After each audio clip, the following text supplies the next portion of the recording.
Hi guys, welcome to Ultra Low Brewing. Today we're going to be brewing a stout. Now we've already pre-weighed our grain.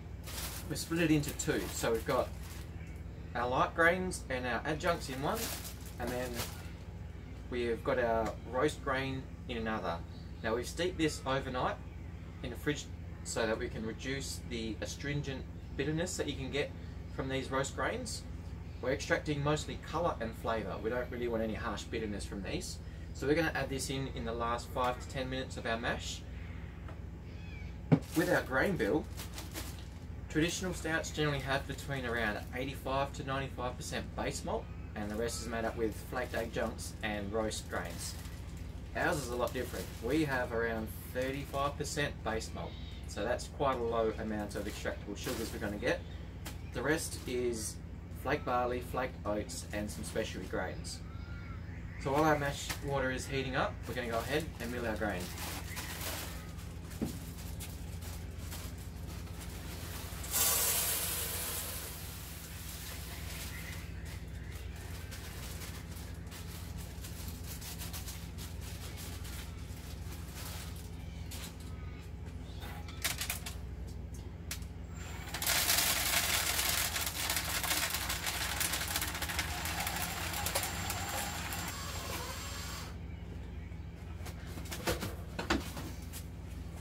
There we go, ready to go. So I've got my mill at quite a coarse setting. It's the widest gap I can get. That way it'll reduce my efficiency during the mash, which is what we're aiming for.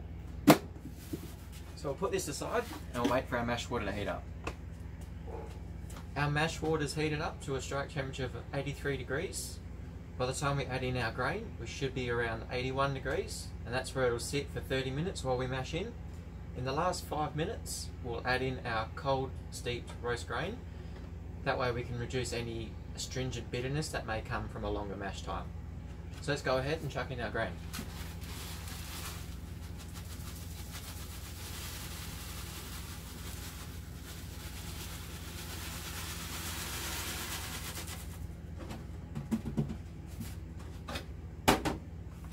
Now, you want to make sure you give it a good stir. That way you can reduce any clumps and lumps of dough balls or anything that may burn or cause any inefficiency problems. Because we do want to extract as much flavour out of this as we can, so any lumps that are there can reduce that. And if you're doing any water chemistry, I like to add it in about 5 minutes before I dough in. That way the salts get a chance to dissolve in the water.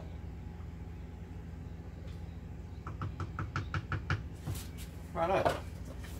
So now that that's been stirred, lid's on, and that sits for 30 minutes. Alright, so we've got about 7 minutes left of our mash. We're going to go ahead, put in our cold steeped roast grain. We're going to pop in the liquid portion and the grain to get maximum flavour and colour. As I've mentioned, this has been cold steeped overnight, so we shouldn't get any astringent bitterness that comes from any of the roast malts. Smells delicious. So we'll lift that lid.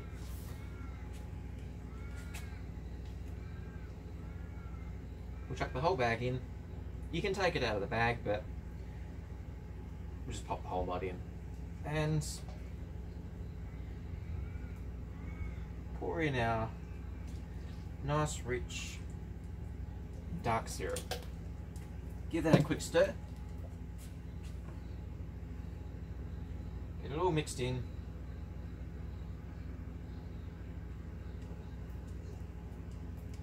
Give the bag a little squeeze. We'll pop that lid back on and we'll let that ride out for the rest of the mash. So our mash is done. We're going to go ahead and take out our grain bag, give it a light drain, a quick squeeze, and then transfer it straight over to the boil kettle.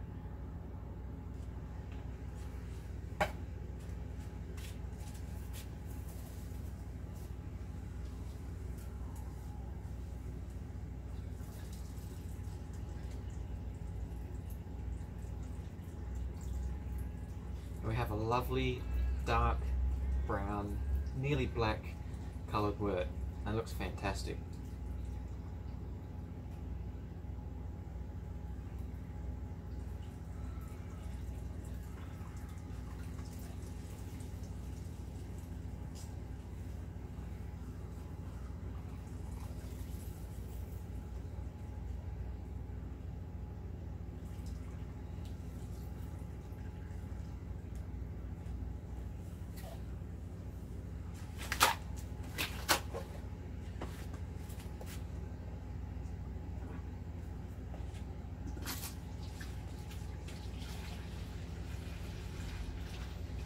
Beautiful.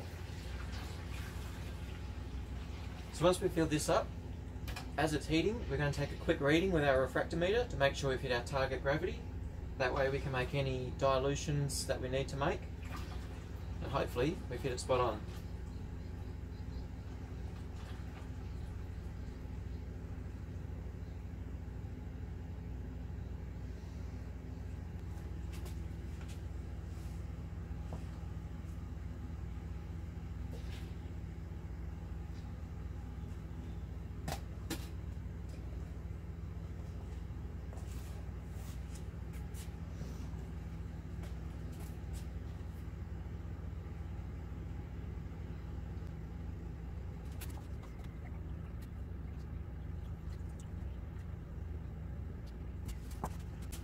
So you want to cool your sample down to the calibrated temperature of your instrument, which is generally around 20 to 25 degrees depending on what you've got.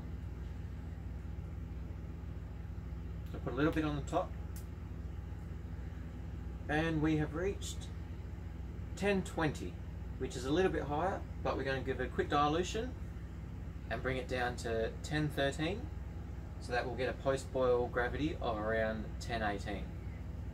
So I'll go ahead and top this up, and in the meantime we'll go and measure our hops and get ready for our boil.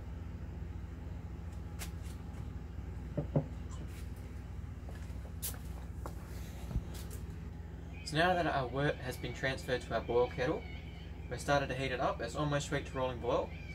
Because my mash kettle is slightly smaller, I've done a boil kettle top up, which has given me a gravity of 1015, which is right around where I wanted it.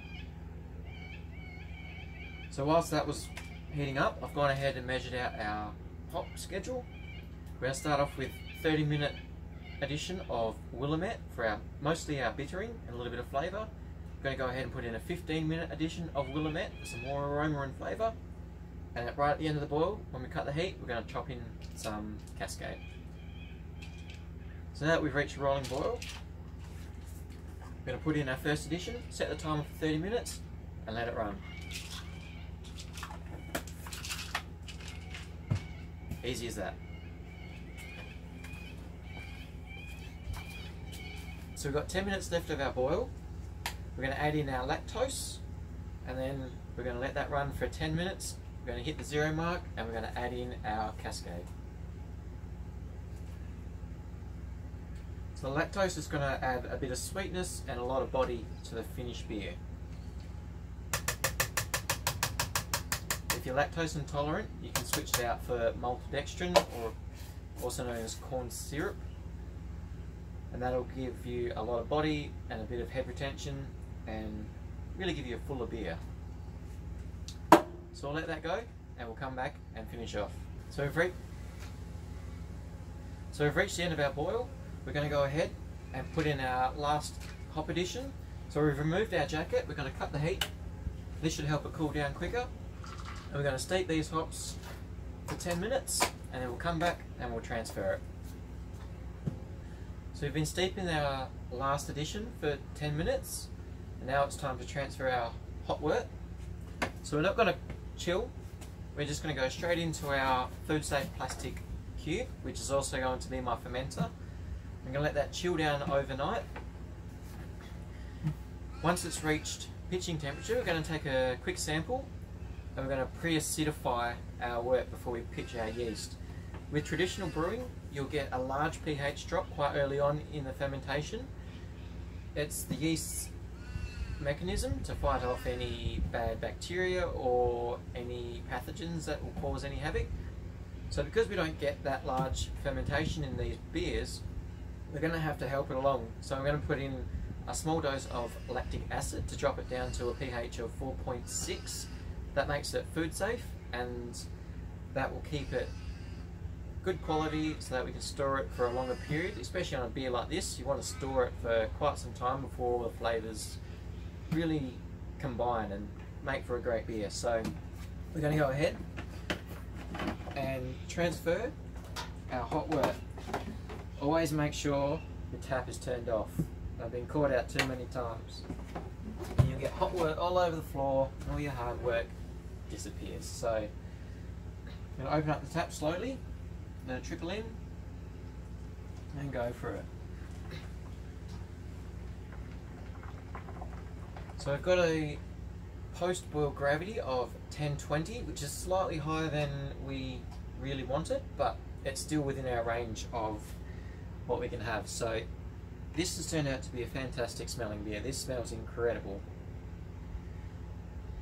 We're going to pitch this with Lallemand Windsor, and we're going to let that ferment for 7 days, and then we're going to cold crash it for a further 3 days before we transfer it to our keg, and we'll condition it and carb it up, ready for drinking.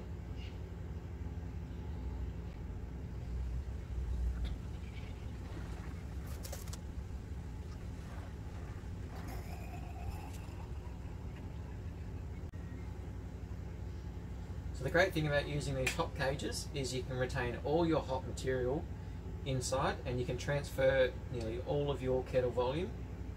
You do want to leave behind a little bit at the bottom, because that'll have any leftover sediment that you don't really want to be transferring across.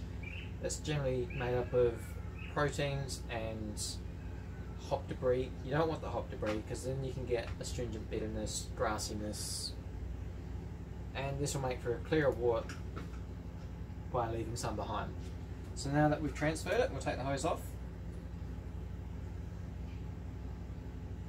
put that aside.